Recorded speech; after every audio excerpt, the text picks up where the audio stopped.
It's a really tough year to be single because of COVID, right? Because I didn't want to get it. And I don't think I got it, by the way. I think I'm the only person that thinks that. Everyone I talk to is like, oh yeah, I had it back in 2012. Shit was crazy. I'm like, all right, cool. I'm just trying to keep my distance anyway, but I have friends like that. They're like, dude, maybe you had it, you just don't know. I'm like, I think I'm gonna know. I can feel a winter storm coming in my right leg, but I'm gonna be asymptomatic for the worst virus in 100 years. I don't think so. I've never been asymptomatic for anything in my entire life. They say 50% of chlamydia cases are asymptomatic, but I've felt it every single time.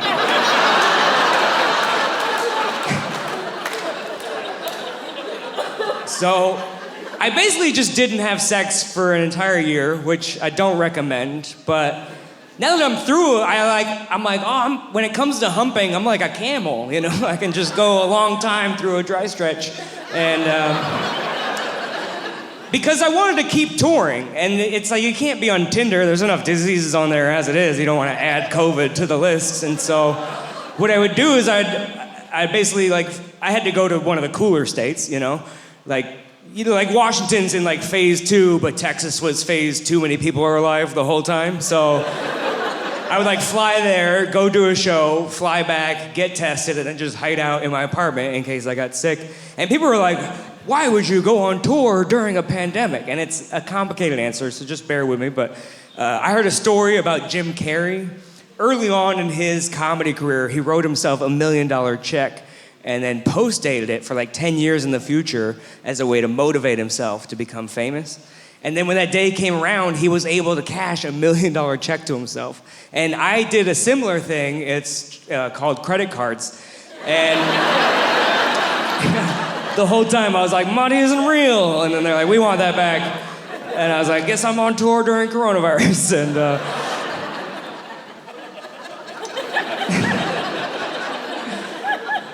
but a couple months ago I was on tour and this girl came up to me after a show. She goes, I've already had COVID. I was like, that is a great pickup line. You should keep using that. I feel so safe when I'm with you.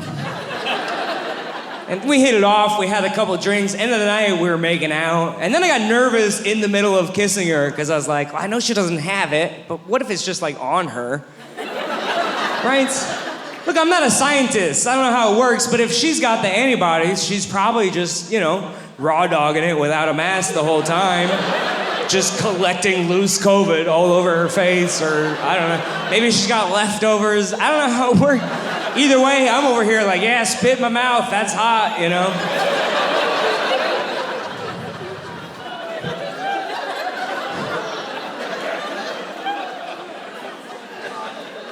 It's tough to be single just because of all the social change we've had the last couple years. It makes it interesting. I was reading a Playboy for the articles, and there was an article that said modern consent is where someone is as enthusiastic about having sex with you as you are with them. I was like, I don't think I've ever had consensual sex. Like, I'm so glad you guys laugh at that joke, I swear. Every time, I'm like, hope this one works. I'm not saying no one wants to fuck me, it's just, I'm doing most of the convincing, you know what I mean? But this article made it sound like sex is supposed to be like launching a nuclear missile, where I'm like, I have a key and you have a key, and we both turn it at the same time, and then phone the president to confirm the launch codes. Like, that sounds amazing. Just not happening often. I don't know. Consent is tricky, I guess, because sometimes consent is too enthusiastic, and that scares me off also. It's this weird Goldilocks zone, which is an awkward name for a joke about consent, because I don't think she had permission to go in that house. But I was texting a girl one time, and I invited her over. She goes, as long as you're not gonna murder me. I was like, I'm not gonna murder you, but I'll choke you if you ask. She goes, shouldn't even have to ask. I was like, I think you should have to ask. I think that's important.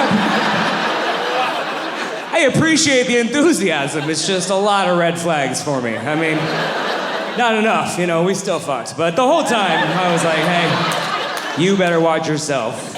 16 or 17 more red flags. I am out of here, all right? You better be careful. I tried to date a couple girls this year. Almost every girl I dated ended up dumping me to get back with an ex-boyfriend, which is a disturbing trend. It feels like girls date me for 3 weeks and then they're like, maybe I can't do better. I'm like, oh, okay. I'll just be over here working on myself, you know? I was flirting with this nurse gal for a couple months. That was pretty hot, I'm not gonna lie. I have always had a fetish for that kind of thing, you know? Employed women. Oh my God, that is sexy. Oh, you got a steady paycheck and job security. That is hot. Yeah. Things really work out, you know, the pandemic was getting in the way of our sexy nurse role play we used to do, because at first it was low cleavage and red lipstick, and then it was like, nice N95, baby, that's so hot.